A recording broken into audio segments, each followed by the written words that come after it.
What's up, everybody? This is the TYSK report. Got some nice articles lined up for you, so let's talk about it. First up, we have Cheers. Cheers lets you play matchmaker with friends. The latest addition to the dating app scene is Cheers, a newly launched matchmaking app available to users in New York City. Founded by former Instagram engineer Sahil Aju, Cheers sets itself apart by offering friend, matchmaking, and social posting features to facilitate new connections. Cheers, where almost everybody knows your name, and the jingle for that goes, where everybody knows your name. And just a sidebar for that, here is a quick photo of the TV show Cheers. Great TV show you should check out, but let's get back into the article. So Cheers, where almost everybody knows your name, puts a twist on the familiar mechanics of dating apps. Users can swipe through profiles and engage in direct messaging, all while leveraging their existing friend network to play matchmaker, letting users swipe on behalf of their friends, share profiles, and ask for introductions, removing the awkwardness of meeting potential matches online. Interesting. Additionally, Cheers incorporates social media features such as photo sharing, letting users post as many images as they want, rather than being limited to the 6 or so photos that most dating apps allow. Aju believes that adding unlimited images featured on an Instagram-style profile will enhance the user experience, making the dating app more like a social platform. It also helps with the vetting process, since a potential match may be tagged in one of their friends' photos. As many dating apps experiment with AI, Cheers is utilizing ChatGPTs to suggest which photos to post and generate captions. It also uses AI to help users set up profiles. However, the app prohibits AI-generated profile images. This app has garnered 150 signups so far, and new users need an invitation from friends to join. It's currently only available on iOS. And here is the website for the Cheers dating app. And scrolling down just to give you a little bit more insight on this app and the website, you'll be able to get profile input from friends, so that is how it will look, and then view your daily prospects and ask mutual friends for an introduction. So if you're out there on the dating scene and you're tired of the same old apps, you should definitely check out Cheers. This is brand new, but it's only in New York City for the time being. So if you're in New York City and you're looking for something different, check out this Cheers app. Let's move on to the next article. Watch NBA courtside in Quest, including 52 immersive games this season. The 2024 through 25 NBA season is here, and Meta has again partnered with NBA to bring a fat slate of 180-degree immersive games to Quest. Now in its 4th consecutive year, Quest users will be able to watch 52 immersive games in the X Stadium app and the NBA Arena and Meta Horizon worlds. In addition to those 180-degree immersive games from virtual courtside seats, NBA League Pass holders will also be able to watch live 2D game nightly in X Stadium, complete with real-time stats. X Stadium also includes the ability to hold a watch party where you can invite friends to join you in your private room and watch up to 8 games in 2D simultaneously. Meta says it will be streaming immersive WNBA games at some point too, although more details will be available ahead of the 2025 season, which is expected to resume in May of 2025. Like in years past, geo restrictions apply, which means some games may not be available in all regions, and viewers located near the physical event may be unable to view it based on localized restrictions. X Stadium is only available in the US. And here is the schedule for these different games. Some of them have passed already, but there's a lot more coming up in the future. So if you do have that quest, you can definitely check it out. And here is a video of the X Stadium Sports Entertainment in VR. Shout out to Meta for having this video up. Fair use. Let's check it out with no sound. All right, here we have the X Stadium. Boom, all right. And then you can watch some NASCAR, some UFC fighting, and then it gives you a nice view. That's pretty cool. It's very interesting when it comes to this immersive space.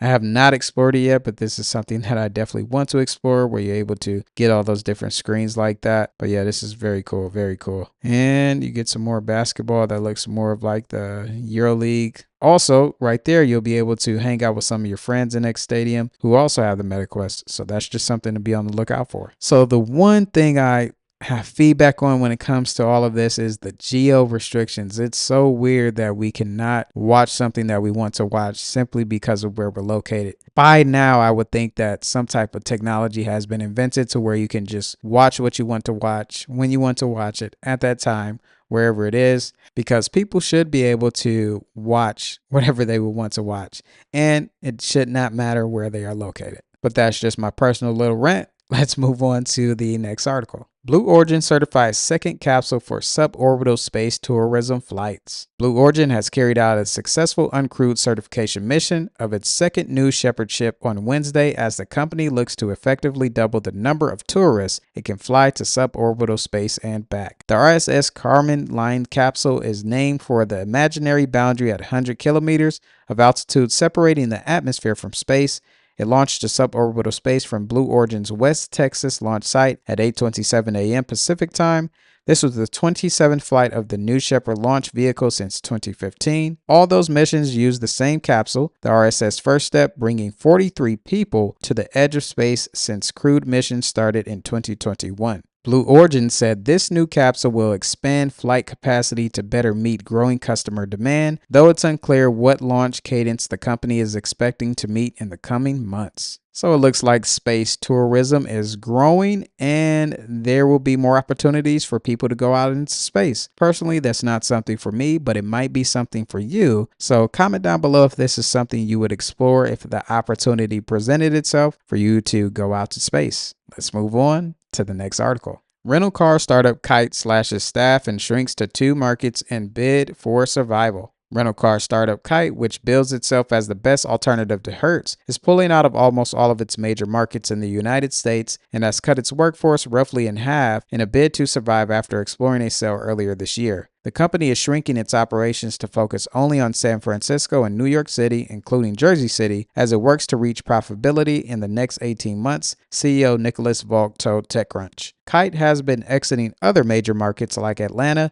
Chicago, Boston, Washington, D.C., Philadelphia, and Seattle. The company rapidly expanded to more than a dozen markets in the U.S. and started borrowing heavily to finance the purchase of its vehicles. The company struck a $200 million debt financing deal in 2022 with Goldman Sachs and Ares Capital, and another $250 million agreement in March 2024 with Barclays and Waterfall Asset Management. Now, due to the market, the rental and subscription car service space has gone through hard times recently, especially for companies that lean heavily into electrification. So as much as I talk about all the nice and good things that happen in the world of technology and the tech space, there's that other side where companies are going bankrupt, people are being laid off, and then a lot of companies are struggling due to the different markets that they're in and the changes that happens when it comes to what consumers want to purchase and buy or put their money towards. And then another key thing about this is I'm not even sure if people are really renting cars like that or if people are even going across the country and driving, taking trips. Also, we do have things like Uber and Lyft where people can catch rides, and then people might travel, get a hotel, and then walk around in those places of where they want to explore without even needing a car. So who knows what's going to happen to the rental market? Maybe it's just here, maybe it's better over in other areas of the world, but that's just something always to be on the lookout for. Let's move on to the next article. Zoom turns to AI to generate patient notes from telehealth appointments. Zoom has signed a partnership deal with AI-powered voice assistant for healthcare company Suki to ease the administrative tasks for telehealth appointments. With over almost 140,000 healthcare institutions globally using the Zoom platform, we feel a great responsibility to leverage the power of AI to drive employee productivity and enhance patient experiences, said Smita Hashman, Chief Product Officer at Zoom. Working together with Suki to provide critical AI-generated clinical note functionality to Zoom Workplace for clinicians will reduce documentation overhead for clinicians, allowing them to focus on patients. Suki's documentation support is not limited to Zoom telehealth visits. It can also be used during in-person visits to reduce patient note-taking and increase the time physicians spend with patients. So that's just some latest news happening with Zoom. It's not too often that I hear about them, so it's always good to see them doing different things when it comes to their company. Let's move on to the next article. United Health data breach leaked info on over 100 million people. Insurance company United Health Group is confirming a ransomware attack earlier this year affected the private data of over 100 million people. The number was published in the U.S. Department of Health and Human Services Office of Civil Rights breach report on Thursday, making it the largest healthcare data breach on the list. Hacker group Black Hat, also known as ALPHV, claimed responsibility for the February attack on Change Healthcare that caused the widespread disruptions for healthcare providers processing bills, claims,